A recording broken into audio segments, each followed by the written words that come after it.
تحية طيبة للإخوان ومتتبعي هذه القناة. مرحبا بكم وأهلا وسهلا بالجميع. إخواني، لا تنسوا الاشتراك في القناة وتفعيل الجرس ليصلكم كل ما هو جديد إن شاء الله. اليوم في هذه الحلقة إن شاء الله بحول الله أقدم لكم الواحد فرنك السكة المحمدية الشريفة في عهد السلطان محمد الخامس رحمه الله، من سنة 1927 1953، من سنة 1927 حتى 1957 التي سكت هذه العملة تاع الواحد فرنك الفرنسي، واحد فرنك مغربي في عهد الحماية الفرنسية.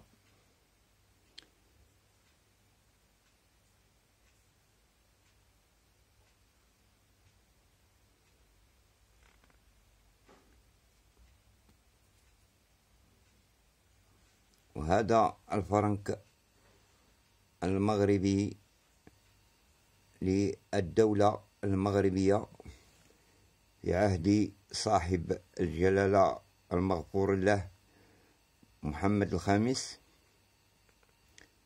الدولة المغربية الشريفة، أمبير شريفيان. ولنتكلم عن التركيبة لهذه القطعة النقدية، فهي مصنوعة من الألمنيوم والبرونز،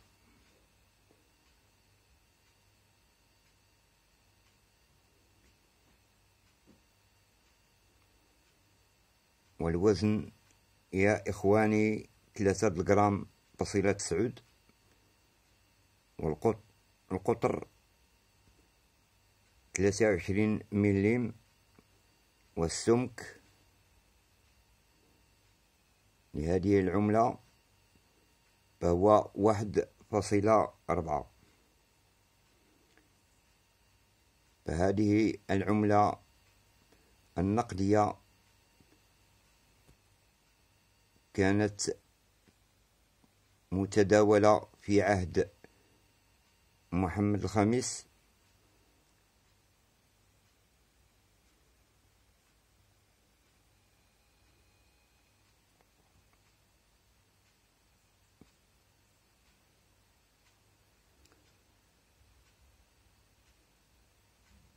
والثمن لهذه العملة، ثمن البيع في مواقع البيع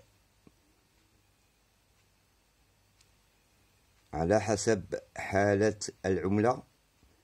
إذا كانت العملة نقية والكتابة واضحة وغير متسخة، هذه متسخة بعض الشيء،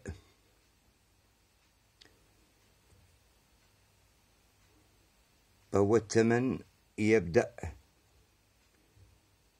من 5 يورو فاصلة 60 ويصل حتى 31 يورو.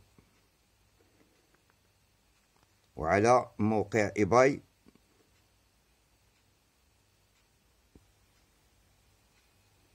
13 دولار فاصلة 84، ويصل حتى 50 دولار إذا كانت العملة جيدة،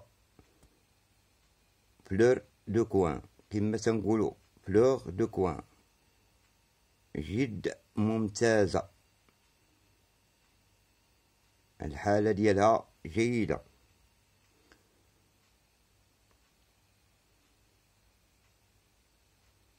إخواني، يستودعكم الله، مع السلامة، إلى فيديو آخر إن شاء الله بحول الله. والسلام عليكم ورحمة الله.